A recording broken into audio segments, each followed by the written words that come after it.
자, 오늘은 화면상에 나와 있는 도면을 기준으로 축이라는 부품에 대해서 작업을 하도록 하겠습니다. 자, 축이라는 부품은 제가 드렸던 전체 조립도에서 자, 어디서부터 어디까지가 축인지를 먼저 여러분들이 체크를 하셔야 되는데, 자, 축은 여기에 나와 있는 이 부분부터 그리고 여기 나와 있는 이 빨간색 경계선까지가 이제 축이 이루고 있는 영역입니다.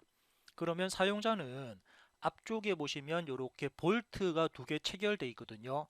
그래서 우리는 볼트가 없다 생각하고 안쪽에 있는 형상을 여러분들이 작업해야 되고요. 그리고 그 바로 뒤에 나오는 얘가 바로 워셔인데, 이 워셔라는 부품도 그죠? 우리가 축에서 워셔를 조립하고 그리고 너트를 조립하는 형태이기 때문에 실제로 이 워셔도 없다 생각하고 여러분들은 작업을 하셔야 됩니다. 또한 안쪽에 보면은 이렇게 사각형 모양이 있는데, 자, 이 사각형 지금 현재 표시하고 있는 이 부분이 어떤 형상이라 그랬습니까? 그렇죠.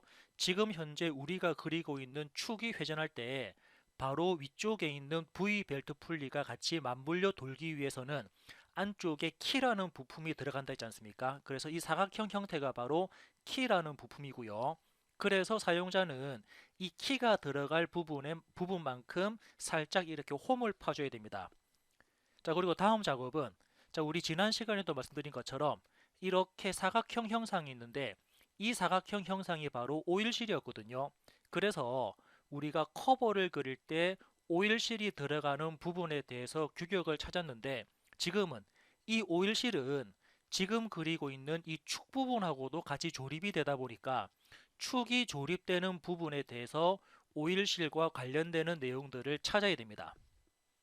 자, 또한 이번에는 그 뒤쪽으로 가게 되면은 지금 제가 표시하고 있는 이 사각형은 그렇죠. 깊은 홈 볼 베어링입니다. 이 볼 베어링을 작업할 때 규격은 여기 나와 있는 6003이었거든요. 그래서 이 6003을 우리가 기준 잡아서 이 규격을 봤을 때 요거에 대한 안찌름, 바깥찌름, 폭을 알 수가 있다라고 말씀드렸습니다.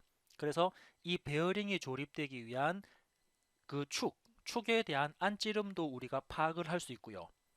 그리고 옆쪽으로 쭉 넘어가서 지금 이 형상도 마찬가지로 베어링 형태가 될 거고요.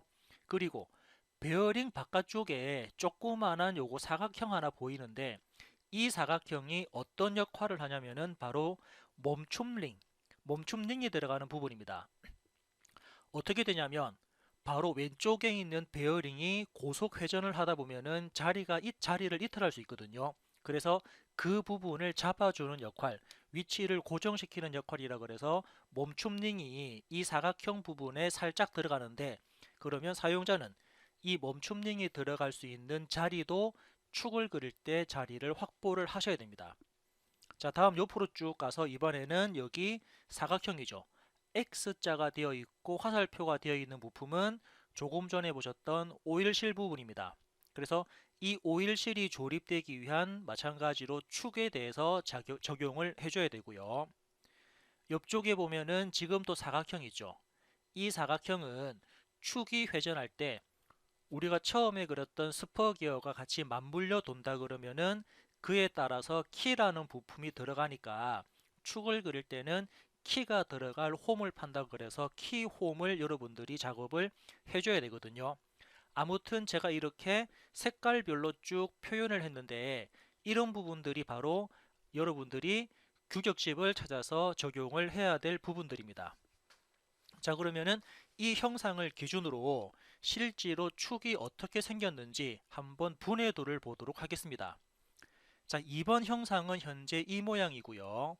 이 모양 앞쪽이 그죠? 18번이라 그래서 키가 들어가니까 키가 들어갈 홈을 축을 그릴 때 작업을 해줘야 됩니다. 그죠? 19번도 키라는 부품이 들어갈 자리를 만들어 줘야 되고요. 다음은 키 앞쪽에 현재 이렇게 생겨 있는 부분은 조금 전에 제가 멈춤링이 들어갈 자리라 그랬죠. 그래서 멈춤링은 현재 보시는 것처럼 12번 부품이 이쪽으로 조립이 될 거니까 조립이 되기 위한 자리를 파줘야 됩니다. 또한 자, 여기 11번인가요? 예, 지금 10번 볼게요. 자, 10번이라는 부품은 10번이 바로 오일실이거든요. 그래서 오일실이 이 방향으로 쭉 조립이 되니까 조립이 되기 위한 그 못따기 부분, 즉 조립이 되기 위한 모서리 부분을 우리는 오일실이 들어갈 자리를 만들어 줘야 되고요. 물론 11번이라는 부분도 오일실입니다. 그래서 이 오일실이 어떻게 들어가나요? 오일실이 여기서 이렇게 반대쪽으로 들어가니까 오일실이 들어가는 그 조립되는 구간의 모서리에 우리는 규격을 찾아서 적용을 해줘야 됩니다. 자, 그리고 앞전에 말씀드린 것처럼 그죠? 17번은 어떤 거였습니까? 볼트였죠. 11번은 워셔라는 부품인데 볼트와 워셔가 그 앞전 그림에서는 얘네들이 조립이 되어 있었는데 이 부품 볼트와 워셔를 분해하게 되면은 실제로 이런 그림으로 표현이 됩니다. 그러면 사용자는 앞쪽에 있는 이 그림을 마찬가지로 여러분들이 찾아서 그 내용에 적합한 그림을 표현을 해줘야 될 것 같거든요. 자, 이런 식으로 해서 전반적으로 조립도와 분해도에 대한 내용을 파악하셨다 그러면 이제 여러분들이 작업할 내용은 바로 이 도면입니다. 자, 그래서 첫 번째. 자, 첫 번째는 여기 A라고 표시된 부분은 앞쪽에 나사, 그리고 볼트, 그리고 워셔가 조립되기 위한 하나의 틈새를 만들어주는 작업이고요. 두 번째는 키가 들어갈 키홈에 대한 중요 치수를 여러분들이 찾습니다. 세 번째는 B라고 되어 있는 부분이 조금 전에 오일실, 이 부분이었죠. 오일실이 조립되기 위한 못따기 구간의 규격을 잡아야 되고요. 그리고 오른쪽에 나와 있는 이 부분은 그쵸? 멈춤등이 들어가는 자립하기다라고 여러분들이 이해를 하셔야 됩니다. 그리고 D 부분도 오일실이 들어가는 조립되는 부분, 오일실이 조립되는 구간이고요. 그리고 여기 나와 있는 사각형은 키가 조립되는 구간이다 라고 여러분들은 이해를 하시면서 이제부터 얘네들에 대한 치수를, 중요 치수를 하나씩 찾아보도록 하겠습니다. 자, 가장 먼저 나오는 여기 왼쪽부터 볼까요? A라고 표시되어 있는 이 그죠? 움푹 들어간 홈 모양은 실제로 도면을 봤을 때는 어떤 부분이냐면은 바로 이 부분입니다. 여기 안쪽에 보이는 그죠? 이렇게 살짝 들어간 부분 있지 않습니까? 자, 실제로 나사가 이렇게 만들어지면서 여기에 살짝 들어간 부분입니다. 이 살짝 들어간 부분은 볼트와 워셔에 가려서 안 보이지만 우리는 나사를 가공한다 그러면은 나사를 그죠? 여러분들이 만든다 그러면 이렇게 홈을 만들어 줘야 되거든요. 그래서 그 홈을 만들어 주는 작업이 바로 나사 틈새라는 부분입니다. 그러면 규격집에 가서 나사 틈새에 대한 내용을 한번 찾아보면은 나사 틈새가 현재 보니까 17번에 나와 있네요. 그래서 저는 17번으로 한번 쭉 내려가 보겠습니다. 이렇게 17번으로 쭉 내려가서요. 자, 여기 보시면은 나사에 대한 틈새 부분이 있죠. 아마 그림이 그죠? 우리가 작업하는 그림이랑 방향이 반대로 되어 있지만 아마 여러분들은 쉽게 작업을 할 수가 있을 것 같고요. 자, 여기서 가장 먼저 우리가 확인을 해야 될 부분이 바로 이 나사가 들어갈 지름 값입니다. 즉 여기서 저는 나사 지름 현재 어떻게 나와 있습니까? 나사 지름이 현재 M10으로 나와 있거든요. 즉 기준이 10이라는 부분입니다. 그러면 여러분들은 나사에 대한 지름이 10일 때 자, 뒤에 자, 이제 기준입니다. 이제 피치 값을 여러분들이 결정을 해줘야 되거든요. 자, 그래서 우리 피치가 무슨 값이죠? 그렇죠. 피치는 나사가 있다 그러면 나사산이 이렇게 쭉 있지 않습니까? 울퉁불퉁한 나사산이 있는데 여기서 산에서부터 다음 산까지의 거리를 우리는 나사에 대한 피치라고 합니다. 근데 이 그림을 봤을 때는 피치 값을 모르거든요. 그래서 피치 값은 여러분들이 별도로 결정을 해줘야 됩니다. 예를 들면은 자, 예를 들어서 내가 피치를 1로 잡았을 때 적용되는 값이랑 피치가 1.25일 때 적용되는 값들이 서로 다르기 때문에 여기서는 여러분들이 피치를 얼마로 작업할 건지 미리 결정을 해줘야 되거든요. 저는 그래서 어떻게 잡을 거냐면 저는 피치를 1.25로 저는 결정을 하겠습니다. 즉 어떻게 m 곱하기 1.25라고 이렇게 표시가 되거든요. 나사 지름은 10인데 피치는 1.25로 하겠다라고 여러분들이 이렇게 그죠? 이 그림에 대해서 따로 메모를 하셔야 됩니다. 그래서 1.25를 이렇게 먼저 메모를 했고요. 자, 1.25로 봤을 때 제일 먼저 나오는 값이 dg라는 값이죠. 자, dg 값이 어떤 겁니까? 그렇죠. 이 안에 있는 홈이죠. 자, 이 안쪽에 있는 홈의 지름입니다. 즉 여기 나와 있는 홈에 관련되는 지름 값인데 아마 여기서는 따로 치수가 따로 표시가 그죠? 홈에 대한 지름 값인데 어떻게 돼 있죠? 이 지름 값은 d에서 마이너스 2로 돼 있죠. 자, 그러면 이 값. 자, 여기서는 현재 안쪽에 있는 이 그림입니다. 그죠? 여기 어떻게 보면은 이 선이죠. 얘부터 얘까지의 지름 값이라고 여러분들이 보시면 됩니다. 이 부분에 대한 지름 값이 현재 어떻게 돼 있습니까? 자, 지름 값은 d에서 마이너스 2죠. 즉 여기서 말하는 d는 우리 조금 전에 m10으로 결정했으니까 m10에 마이너스 2를 주게 되면은 실제로 이 지름은 8이 되겠네요. 그래서 안쪽에 있는 지름은 8로 우리는 설계를 할 수가 있습니다. 자, 이 8이라는 부분도 여러분들이 따로 메모를 해주셔야 되고요. 다음은 옆쪽으로 쭉 가서 이번에는 어떻게 되어 있습니까? G1 값이죠. 자, G1 값은 이 값입니다. G1 값은 이 값인데 최소 2로 되어 있네요. 그래서 여러분들은 여기 나와 있는 G1 값, 자 여기죠, 그죠? G1 값은 최소 2라고 여기다가 따로 메모를 해주시면 되고요. 그리고 G2 값은 최대 3.75입니다. 그래서 아마 G2 값은 여러분들이 요 위쪽에 있는 30도라는 각을 적용하면 최대 3.75라는 값을 넘어서지는 않을 겁니다. 그래서 여기 나와 있는 각도 바로 여기다가 30도라고 여러분들이 입력을 해주시면 이제 나사가 들어갈 틈새 부분을 필요한 치수에 대해서 이렇게 한번 다 같이 찾아봤습니다. 즉 다시 말씀드리면은 이 앞쪽에는 나중에 너트와 워셔가 체결되는 부분인데 볼트와 너트 즉 나사가 체결되려 그러면 안쪽에 이런 홈을 여러분들이 만들어 줘야 되거든요. 그래서 이 홈을 만들 때는 기준이 뭐였습니까? 그죠? 홈을 만들 때 기준은 먼저 나사의 지름이었죠. 나사 지름을 기준해서 여러분들이 피치 값을 여러분들이 결정하고요. 그 피치에 따라서 DG 값이랑 G1 값, G2 값 이런 부분들을 찾아 나가시면 될 것 같습니다. 그리고 마지막에 있는 RG 값은 안쪽에 있는 반지름 값인데 뭐 0.6은 크게 눈에 띄지도 않는 부분이라서 아마 이런 부분들은 그냥 생략이 가능하게 물론 뭐 모델링 작업할 때 표현해 주면은 더 좋겠지만 형상이 너무 작은 부분이라 그래서 아마 이렇게 표시를 안 하고 그렇게 넘어가는 분들도 계시거든요. 그래서 첫 번째 나오는 나사 틈새 부분에 대해서 일단 작업을 해봤습니다. 그래서 여기 나와 있는 치수들 여러분들이 다 메모를 하셨을 거라 생각하고요.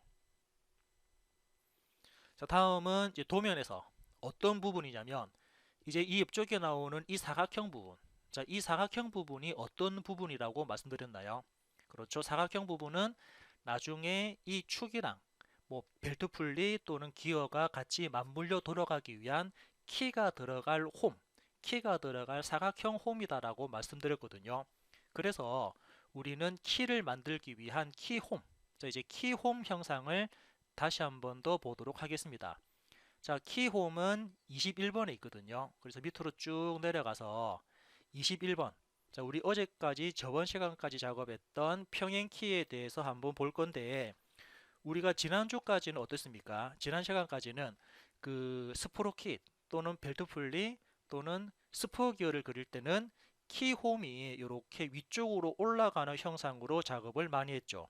그런데 지금은 우리가 축을 그릴 거니까 축은 어떻습니까? 축은 원래 형상에서 아래쪽으로 내려가는 이런 모양의 형상을 만들 겁니다. 그러면 내려가는 형상이니까 여기서는 B1 값, 그죠? 그리고 내려갈 거니까 T1 값, 이런 부분들을 참고해서 작업을 해주셔야 되거든요. 자, 그래서 이제 키홈을 만들 때 기준이 되는 게 뭐였습니까? 자, 기준이 되는 게 그죠? 키홈이 들어가는 축지름이라고 축지름이 기준되거든요. 그래서 여기 보니까 키홈이 들어갈 축의 지름은 12로 나와 있습니다. 12면은 어떤 값이죠? 그렇죠. 10초가 12 이하. 이 값을 우리가 찾을 수가 있습니다. 자, 그래서 첫 번째 나오는 요거는 B1 값이죠. 아래쪽으로 내려가는 형상이니까 B1 값은 4가 됩니다. 그죠? 그래서 이 치수, 이 폭이니까 이 폭은 여기에 4라는 치수가 들어가고요. 그리고 4에 대한 공차. 자, 지금은 B1 값이니까 보통형의 그 공차 값은 B1의 N9가 되네요. 그래서 이거는 공차 값이 4N9로 이렇게 적용이 됩니다. 자, 이 4N9도 여러분들이 따로 메모를 하셔야 되고요. 다음은 쭉 넘어가서 이제 T1 값을 봐야 되는데, 자, T1 값은 얼마입니까? 그렇죠. 2.5네요. 즉, 이 부분에 대한 깊이 값이 2.5라는 값입니다. 여기에 2.5라는 값이 들어가는데, 자, T에 대한 공차 나와 있죠. 플러스 0.1에 0. 그래서 여러분들은 이 2.5 부분과 플러스 0.1에 0이라는 내용을 이렇게 메모를 해주시게 되면은 두 번째 키홈에 대한 규격도 우리가 이렇게 알아봤습니다. 자, 키홈에 대한 부분까지 알아봤으면 이제 세 번째 부분입니까? 자, 세 번째 부분이 현재 여기 B라고 표시되어 있는 부분이죠. 자, 이 B라고 표시된 부분은 전체적인 조립도를 봤을 때 다시 볼까요? 자, 전체적인 조립도를 봤을 때 어떤 부분이냐면 여기 B라고 표시된 부분은 바로 여기 있는 이 모서리입니다. 자, 여기 모서리죠. 자, 이 모서리에 사용자는 지금처럼 못따기를 해주는데 못따기를 하는 의미는 여기에 오일실이 들어갑니다. 그런데 이 오일실이 조립되는 방향을 보면은 여기서 그죠? 왼쪽에서 오른쪽으로 오일실을 지금처럼 끼워 넣거든요. 자, 끼워 넣을 때 서로 간에 제가 아마 그 앞전 시간에도 말씀드렸을 겁니다. 서로 조립되는 구간에 대해서는 우리가 못따기를 한다라고 말씀드렸죠. 그래서 조립되는 모서리가 바로 앞쪽에 있는 이 모서리입니다. 따라서 오일실이 조립되는 부분에 못따기를 해주는 게 지금 하고 있는 이 작업이거든요. 자, 그래서 오일실이 들어갈 모서리 부분을 확인하기 위해서 우리는 다시 규격집에서 어제 보셨던 오일실, 자, 이제 오일실 부분 한번 참고해 볼게요. 자, 몇 번에 있나요? 자, 37번에 있습니다. 그렇죠? 이렇게 37번 내용을 여러분들이 확인해서 아래쪽으로 쭉 내려가서 37번 항목을 보면은, 자, 어제도 말씀드린 것처럼 37번 오일실은 우리가 커버를 그릴 때 적용하는 부분이었고요. 38번에 있는 첫 번째 그림이 이제 축을 그릴 때 적용하는 그죠? 오일실 치수거든요. 자, 여기서 가장 먼저 기준이 되는 게 어떤 겁니까? 여기 나와 있는 D 값이죠.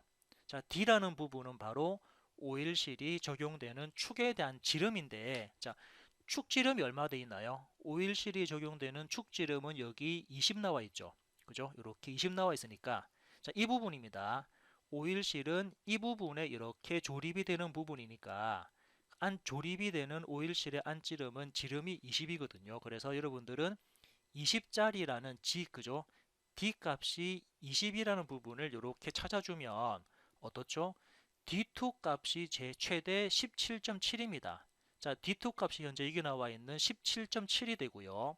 그러면서 여기 나와 있는 못따기 각도, 자, 각도 값을 주는데 각도는 제가 이렇게 30도로 결정을 한다 그러면 축지름이 20일 때 여기 나와 있는 이 값은 우리는 17.7로 설계를 하시면 되고요. 그에 따라서 못따기 각도는 30도로 이렇게 설계를 진행하시면 될 것 같습니다. 그리고 아래쪽에 보게 되면은 그죠? 여기 모서리와 이 모서리는 둥글게 준다 그래서 필렛 처리를 한다 그러는데 우리 필렛 처리는 보통 어제 얼마로 했냐면은 0.5로 작업했거든요. 그래서 여기에 나오는 둥글기를 준다라는 부분은 따로 크기가 정해져 있지 않기 때문에 그냥 하나의 기준을 잡고 좀 더 여러분들이 수월하게 작업을 한다라고 봤을 때는 표에 나와 있는 0.5로 작업을 해주셔도 될 것 같습니다. 자, 지금 제가 하고 있는 이 작업의 의미를 좀 이해하시겠습니까? 그렇죠? 축이라는 부품이 있고 그 축이라는 부품에 오일실이 조립되는데 우리는 조립 구간에 대해서는 못따기를 한다라고 그랬거든요. 그런데 오일실 못따기는 지금처럼 이렇게 KS로 정해져 있습니다. 30도로 못따기 하면서 얼마만큼 크기로 작업을 해라 이렇게 규정이 정해져 있기 때문에 그 부분을 따라서 여러분들이 설계를 하시면 될 것 같거든요. 자, 그래서 지금 세 번째 부분인가요? 세 번째 오일실까지 한번 체크를 해봤습니다. 자, 다음은 네 번째 나오는 여기 축지름이라고 되어 있는데, 자, 우리 전체적인 조립도를 다시 볼게요. 전체적인 조립도에서 현재 베어링, 자, 현재 6003이었죠, 그죠?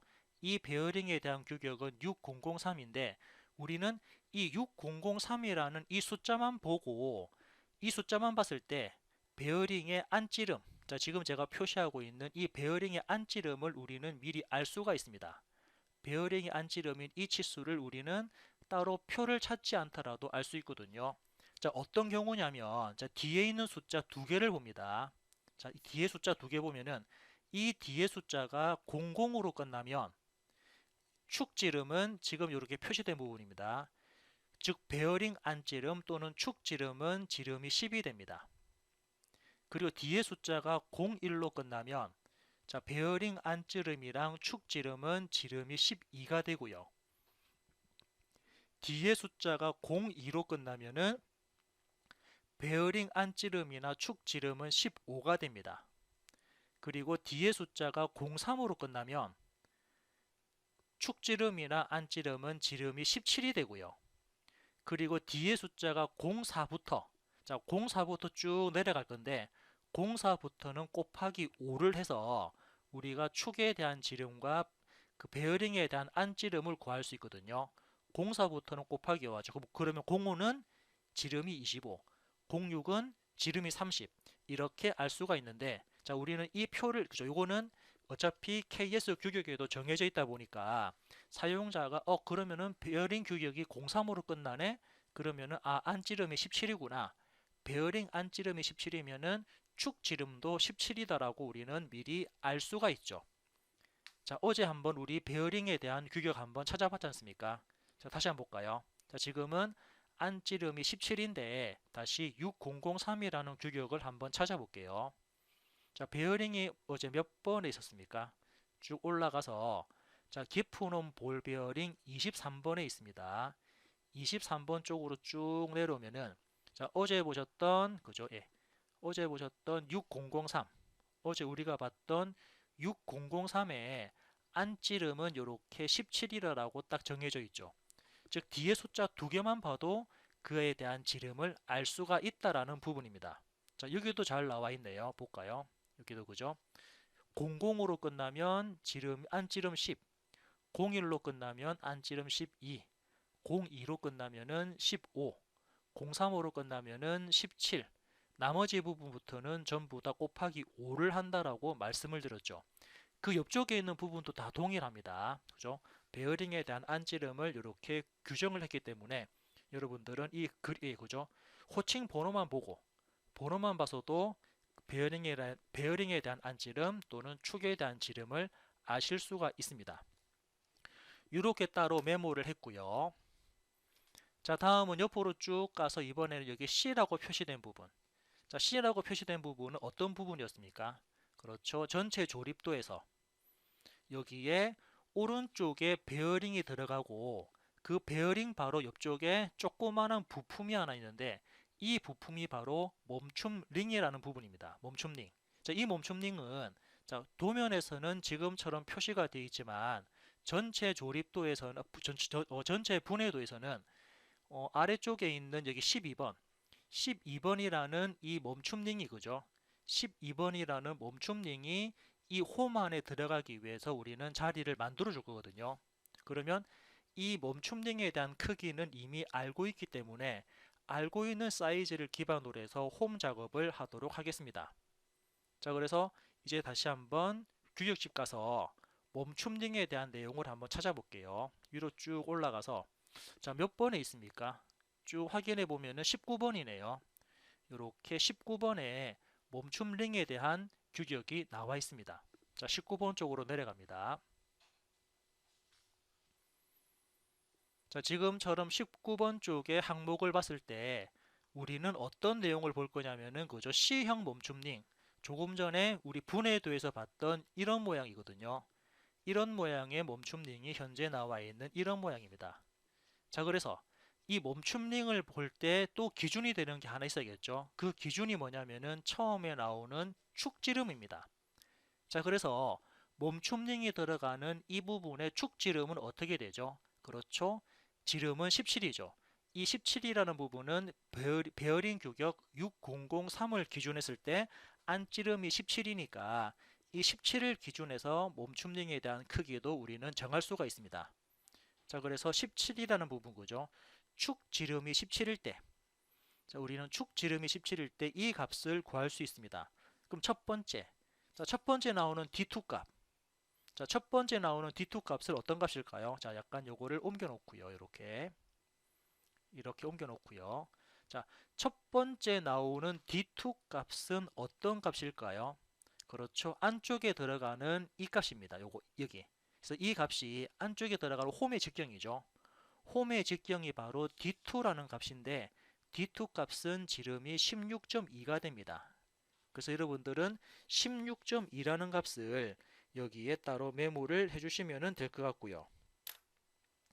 자, 다음 작업은 이제 M 값입니까? 자, M 값은 어떻게 나와 있죠? 그렇죠. 1.15 나와 있습니다. M 값은. 그러면은 이 1.15라는 값은 어떤 값? 맞습니다. 그 사각형 홈에 대한 넓이입니다. 사각형 홈에 대한 넓이 부분이니까 여기에 이제 이 부분입니까? 자, 여기에 여기구나. 이 부분에 1.15라는 값이 들어가고요. 그런데 자, 1.15라는 부분이 들어가는데 뒤에 공차를 보면 어떻습니까? 공차는 플러스 0.14에 0. 그래서 여기다가 플러스 0.14에다가 0이라는 공차값까지 같이 여러분들이 적용을 해 주셔야 됩니다. 그죠? 여기는 1.15인데 공차가 플러스 0.14에서 0이라는 공차가 들어갔고요. 물론 마찬가지로 아까 그죠? D2에 대한 공차도 16점인데 요거는 축이니까 마이너스 공차 가졌네요. 그래서 여기 16.2에 0에서부터 마이너스 0.11이라는 공차값이 적용된다라고 알 수가 있습니다. 자, 다음은 어떤 값이죠? 이제 n 값입니까? 자, n 값은 최소 값이거든요. 최소 어떻게 되어 있습니까? 1.5로 나와 있습니다. 여기서 말하는 n 값은 뭐냐면 측면 모서리입니다. 측면 모서리부터 이 멈춤링이 들어가는 사각형의 거리값이거든요. 사각형 홈에 대한 거리값이 최소 1.5니까 우리는 이 값을 한 이 정도 줄게요. 1.5로 작업하셔도 되는데 소수점 단위 들어가면은 뭐 계산하거나 작업이 좀 불편해지니까 어차피 우리는 1.5보다만 크게 그리면 되거든요. 왜? 최소값이니까. 그래서 저는 작업하기 쉽고 계산하기 쉽게 2라는 값으로 이렇게 적용을 했습니다. 요게 바로 이제 멈춤딩에 대한 규격이고요. 자, 요거 이 부분도 마찬가지로 여러분들이 따로 메모를 다 해주시면 될 것 같고요. 자, 다음 작업은 이제 이쪽에 D라는 부분이죠. 자, D라는 부분은 조금 전에 제가 또 말씀을 아까 드린 부분입니다. 자, 다시 한번 더 볼까요? 이 D라는 부분은 어떤 부분이냐면 여기입니다. 자, 지금 여기 그죠? 오른쪽에도 X하고 화살표가 되어 있는 멈춤링이 들어가는 부분이 있습니다. 그러면 이 멈춤링은 자, 약간 옮겨 볼까요? 그립 옮겨 놓고요. 자, 오른쪽에 있는 이 멈춤링은 어차피 오른쪽에서 조립을 하다 보니까 조립을 하게 되면은 조립되는 모서리가 발생되지 않습니까? 조립되는 모서리가 있는데 그 모서리 부분, 자, 여기죠. 축을 기준하면은 이 모서리 부분에 우리는 못따기를 해줍니다. 그래서 이 못따기 부분이 바로 오일실에 적용되는 못따기 값이거든요. 자, 규칙집 한번 볼게요. 위로 쭉 올라가서 자, 오일실이 아까 39번에 있었나요? 네. 쭉 내려와서 이제 오일실에 관련되는 부분이 38번에 있네요. 자, 그러면 첫 번째 나오는 게 오일실이 적용되는 축지름이죠. 자, 축지름 얼마입니까? 자, 오일실이 적용되는 부분은 여기 선부터 여기 선까지니까 해당되는 축지름은 15가 됩니다. 그래서 우리는 15라는 값을 이렇게 찾을 수가 있고요. 15라는 값을 찾았다 그러면 그 다음은 자, 이제 뒤에 나오는 D2 값. 자, D2 값은 최소 13.1이네요. 그래서 이 부분이죠. 여기 나와 있는 값이 바로 13.1이 되고요. 그리고 여기 나와 있는 각도는 아까 말씀드린 것처럼 저는 15도에서 30도 사이니까 그냥 보기 쉽게 30도로 적용을 하겠습니다. 그리고 끝단 부분에 둥글기를 준다라고 되어 있으니까 이 둥글기 값을 여러분들이 0.5로 설계를 해주시면 작업이 이렇게 이루어지거든요. 그래서 오른쪽에 있는 그 오일실이 들어가는 못따기 부분에도 조립되는 구간에도 30도 못따기를 적용을 했고요. 자, 다음 부분은 이제 여기 그죠 키 마지막 부분인가요? 마지막 부분에 키가 들어갈 홈을 만들 겁니다. 자, 키가 들어갈 홈. 자, 다시 홈 작업을 보면은 우리 평행 키가 몇 번에 있었냐면은 자, 이제 21번인가요? 네, 참 작업하다 보니까 이제 대략적으로 어디쯤에 있다라고 아마 여러분들이 다 이제 이해를 하실 것 같고요. 자, 21번 쪽에 보면은 키 홈 있죠. 자, 우리가 적용하는 키는 첫 번째 기준이 축 지름입니다. 그래서 키가 들어갈 축에 대한 지름이 12니까 우리가 잡을 부분은 10에서 12 사이 이 값을 잡을 거고요. 그리고 축을 그릴 거니까 축은 어떻습니까? 이렇게 둥글게 되어 있는 상태에서 축은 사각형이 아래쪽으로 내려갔죠. 그리고 벨트 풀리나 그죠?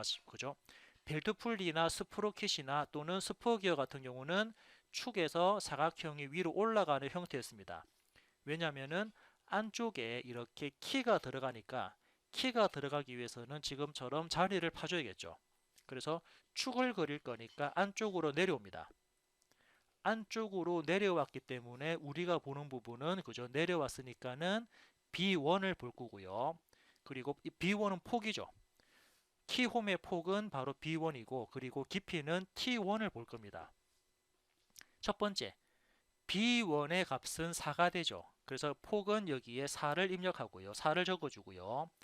4에 대한 공차값은 B1의 공차값은 N9가 들어갑니다. 그래서 여기는 이제 여러분들이 N9라는 공차값을 따로 이렇게 메모를 해주시면 될 것 같거든요. 자, 다음은 이제 요 깊이 값입니까? 자, 깊이 값은 T1 값입니다. 옆으로 쭉 갔을 때 T1 값은 2.5가 되죠. 그래서 키홈의 깊이는 2.5가 되는데 뒤쪽에 공차가 있거든요. 공차는 어떻습니까? 플러스 0.1에 0 이렇게 플러스 0.1에 0이라는 공차가 들어가면서 여러분들이 이제 키에 대한 또는 키홈에 대한 규격도 지금처럼 알아볼 수가 있습니다. 자, 우리가 규격을 보는 이유는 무엇 때문이었죠? 그렇죠. 얘네들은 전부 다 규격품입니다. 즉 크기와 그 크기들이 이미 다 정해져 있거든요. 그래서 여러분들은 내가 어떤 크기로 설계를 할 건데 어떤 크기로 기구를 만들 건데 그래서 그 크기를 여러분들이 미리 안다 그러면 미리 알 수가 있지 않습니까? 미리 알 수가 있으니까 그 사이즈에 맞게끔 이렇게 다른 작업을 설계를 해 나갈 수가 있습니다. 물론 여기에 나와 있는 이 치수 말고 뭐 다른 업체에서는 그죠? 꼭 규격품에 나오는 치수가 아니더라도 여러분들이 별도로 설계를 해서 여러분들이 만드는 기계 또는 장치에 장비에 적합한 규격품이라든지 적합한 뭐 볼트, 베어링 뭐 이런 부분들도 여러분들이 직접 설계를 해서 조립을 하시면 되거든요. 요건 딱 정해진 거 없습니다. 하지만 규격품이라는 부분은 이미 서로 간에 이렇게 작업을 하자라고 약속이 되어 있고 약속이 되어 있기 때문에 대량 생산이 가능한 거죠. 대량 생산이 가능하니까 시중에서도 여러분들이 저렴한 가격에 쉽게 구입을 해서 그 기계라든지 장비를 만들 수가 있는데 뭐 좀 특수한 부분들은 여러분들이 별도로 설계를 해서 만드셔도 무방하죠. 예, 특수한 부분은 별도로 만들어서 쓰는 부분도 많다는 거 그것도 한번 이해를 하시면 되고요. 아무튼 자, 이번 시간에는 여기 나와 있는 그죠 전체 조립도에서 축이라는 형상을 한번 만들어 봤습니다. 자, 축이라는 부분에 대해서 도면을 분석했고요. 축에 대해서는 형상 자체가 3차원 모양은 이렇게 생겼고요. 그리고 축을 만들 때 적용하는 각종 규격도 여러분들이 찾아서 여기 나와 있는 이 그림에다가 따로 메모를 했습니다. 아무튼 이렇게까지 작업했고 이제 이 여러분들이 작업한 도면을 기준으로 해서 솔리드웍스로 한번 모델링 작업을 진행하도록 하겠습니다.